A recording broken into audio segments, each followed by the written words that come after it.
Mēs aplūkosim populārākos Latvijas tirgu pieejamus hidroizolācijas materiālus no Weber. Mēs varam sadalīt hidroizolācijas materiālus divas grupas – cementa bāzes materiāli un bituma bāzes materiāli.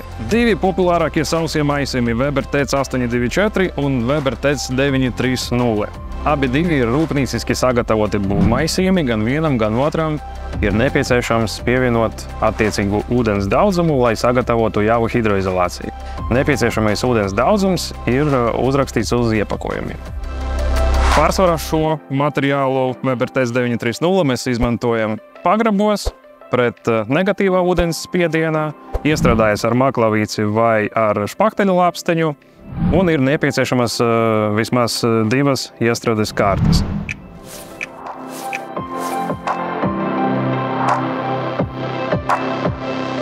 Weber TEC 824 ir minerālas bāzes hidroizolācijas materiāls. Vienu komponentu varam izmantot gan pamatu hidroizolāciju, gan balkona, gan terāšu hidroizolācijas zem flīzēm, kā hidroizolāciju starp pamatiem un mūri.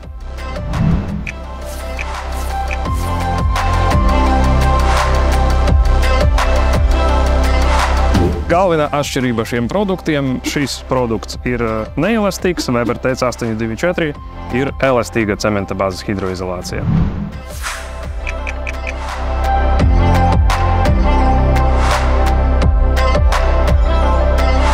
Weber TEC Superflex D2 ir divkomponentu cementa bāzes hidroizolācija. Mēs varam atvērt spaini un paskatīties, kā produkts tiek piegādāts objektā. Mēs redzam, ka spaini ir 4 maisi ar produktu. Lai sagatavotu hidroizolāciju, mums jāsamaisa viens balts ar vienu pelēku. Protams, šo pašu spaini mēs varam izmantot hidroizolācijas samaisīšanai.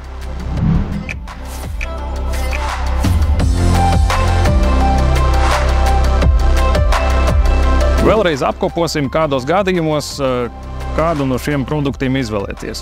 Ja jums ir ierobežots laiks hidroizolācijas darbiem, rekomendējam izvēlēties divkomponentu cementas bāzes hidroizolāciju Weber TEC Superflex D2. Samaisot vienu komponentu ar otru, jums būs 15 minūtes, lai iestrādātu hidroizolāciju. Toties jau pēc 24 stundām jums būs nevainojams hidroizolācijas slānis, kurš ir pilnībā nožuvis un gatavs turpmākai apstrādei. Šo var izmantot gan pamatu hidroizolācijas, gan kā hidroizolāciju zem flīzes, uz balkoniem vai uz terasiem, gan mēs varam izmantot šo produktu, lai izveidotu horizontālu hidroizolāciju starp pamatiem un mūri. Weber TEC 824 arī ir elastīga cementa bāzes hidroizolācija. Produkts ir vienkomponentu. Šim ir jāpievieno ūdeni, lai sagatavotu javu. Arī varam izmantot kā hidroizolāciju zem flīzēm uz balkona vai terases, kā hidroizolāciju pamatiem, kā horizontālu hidroizolāciju starp pamatiem un mūri. Galvenā atšķirība no Superflex D2 ir žūšanas laiks un, protams, elastības koeficients. Weber TEC 930 ir cementa bāzes hidroizolācija. Šis produkts nav elastīgs. Šo materiālu mēs rekomendējam izmantot pagrabos, uz sienām, uz grīdām. Materiāls nodrošina aizsardzību pret negatīvu ūdens spiedienu pagraba iekšpusē.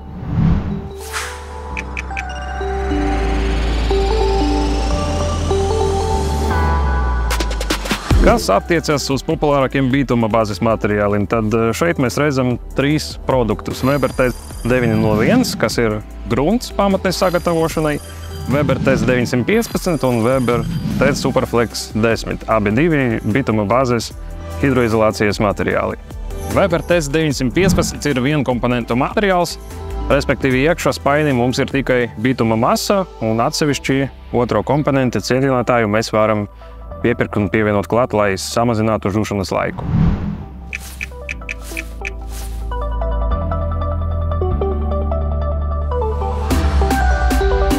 Weber TEC Superflex 10 jau ir gatavs spainī kā divkomponentu materiāls.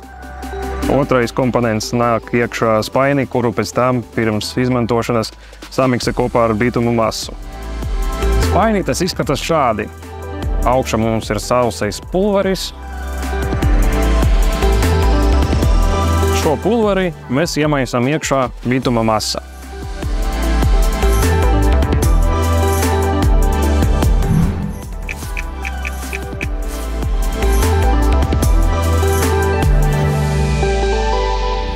Abiem materiāliem ir vienādas funkcijas. Gan ar vienu, gan ar otru mēs varam veikt kvalitatīvu hidroizolācijas slāni, kā arī varam pielīmēt pamatu siltumizolāciju. Galvenā atšķirība ir tā, ka WeberTech Superflex 10 strādā pie nedaudz zemākām temperatūram kā WeberTech 915 un ir izmantojams tikai kā divu komponentu materiāls. WeberTech 915 mēs varam izmantot gan kā vienu komponentu, gan kā divu komponentu materiālu, atkarībā no veicamā darba, vai nu pievienot, vai nu nepievienojot otro komponenti, kas samazina materiāla žūšanas laiku.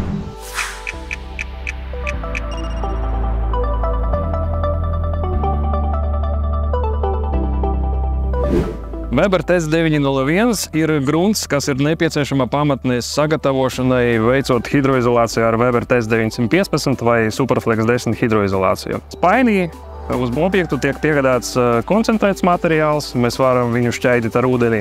Maksimāla proporcija 1:10 un varam neizmantot visu spaini uzreiz, respektīvi zinot, cik daudz kvadrātmetri mums jāsagatavo jānugruntē, attiecīgu grunts daudzumu mēs varam izmantot un sašķaidīt ar ūdeni. Sašķaidot ar ūdeni veselu spaini, mēs varam iegūt šķidrumu, kas būs derīgs 250 kvadrātmetru pamatnes apstrādei.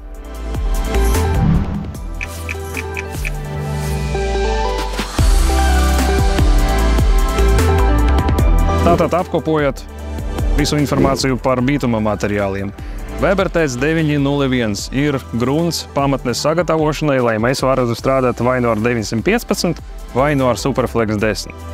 Gan ar WeberTech 915, gan ar Superflex 10 mēs varam gan nohidroizolēt pamatus, gan varam ar šiem pašiem materiāliem pielīmēt ekstrudētu putopolisterolu pie pamatiem.